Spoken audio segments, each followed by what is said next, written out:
So Paul, this is absolutely amazing. It's like something out of Star Wars. You go through, you have these huge telescopes, and then you put these little contact lenses in the forms of a mirror, which you vibrate around at 1,500 times a second to go through and take the ripples out of the atmosphere to make stars go from twinkling masses and blobs to being sharp as pins. I mean, honestly, 20 years ago when I was a student, I remember people talking about this and I was like, it's crazy, it's never gonna happen. And it's now got applications outside of astronomy. In fact, originally a lot of it came out of military research. If you remember talking about Star Wars, there was the Star Wars program back in Ronald Reagan's time, which was supposed to use lasers to shoot down incoming ballistic missiles. And the trouble with that is you're trying to fire a laser up through the atmosphere to hit a missile, which means you're pumping kilowatts or megawatts of power through the atmosphere, and the atmosphere of course has dust grains and things which will get hot from the laser beam going through it. So you get a nice column of extremely hot air just where you're looking, and of course hot air has a lower refractive index, acts as a diverging lens. So the missile comes in and you focus your powerful laser at it, but instead of getting a missile melted, you get a slightly warmed up by a defocused lens. So they did a lot of the early research. They had to be able to bend their mirrors to counteract that, and then it was declassified. I was actually at one of the talks when it was first declassified, and astronomers have now used it. But it's now getting applications elsewhere. Just last week, a former student of mine who did this class about adaptive optics and astronomy and is now doing research on using it for medical imaging, the idea being to actually look inside cells in the body or through tissues. And of course the tissues are all different refractive indices, but you can once again bend your mirror to cancel out and get sharp images looking inside cells and through body tissues. So once again, little things we do here in astronomy to push the boundaries end up being useful. So that's a good story. But, it's not a complete panacea. We do have some issues where we can't use this under all circumstances. Yes, I guess one big issue is at the moment we can only make this work at infrared wavelengths, not at visible wavelengths. The trouble is that, the benefit of infrared is that hot and cold air has only a very small amount of difference in a refractive index at these wavelengths, so you're not trying to correct very big effects. And also the changes are relatively slow, only 100 times a second or so.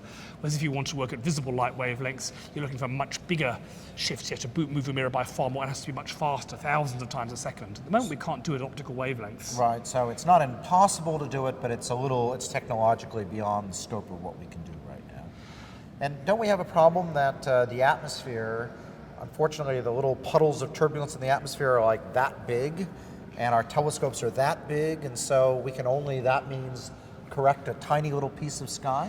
Yes, of course, we're looking through one part of the sky at our target, and we can correct what's happening there. But let's say we wanted to take a picture of a big part of the sky.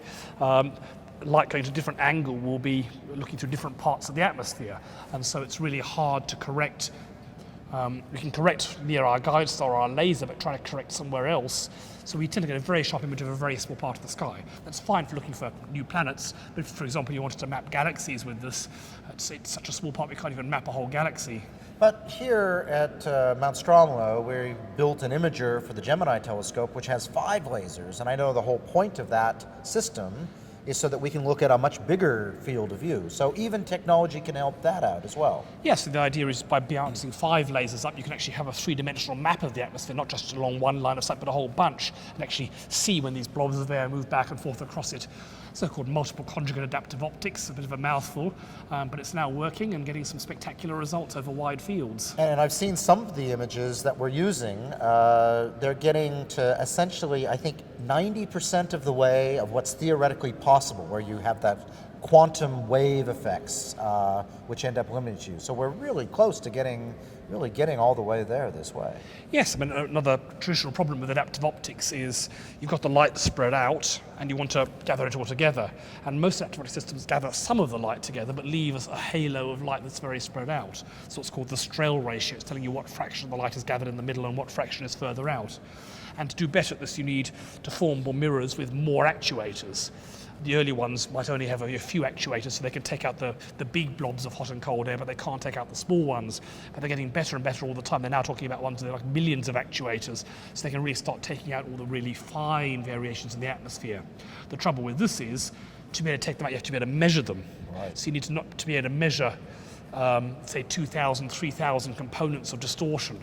And for that, you need a really bright star. Or a really bright laser, presumably. So the other thing they're doing is getting more and more powerful lasers. So they just pump so much light out there that when it comes down, they can measure the really fine details of the distortion. Right, okay, and I've seen some of the new deformable mirrors aren't little ones in the lab. They're these giant ones, which are actually the secondary mirror of the telescope itself. And they're this big, and they're huge, and tiny little wafer-thin pieces of glass with all these little magnets behind them and that go at 1,500 times a second. Truly a remarkable piece of equipment. And advancing very fast. Yeah. But I guess the real question is, can we see anything with these things?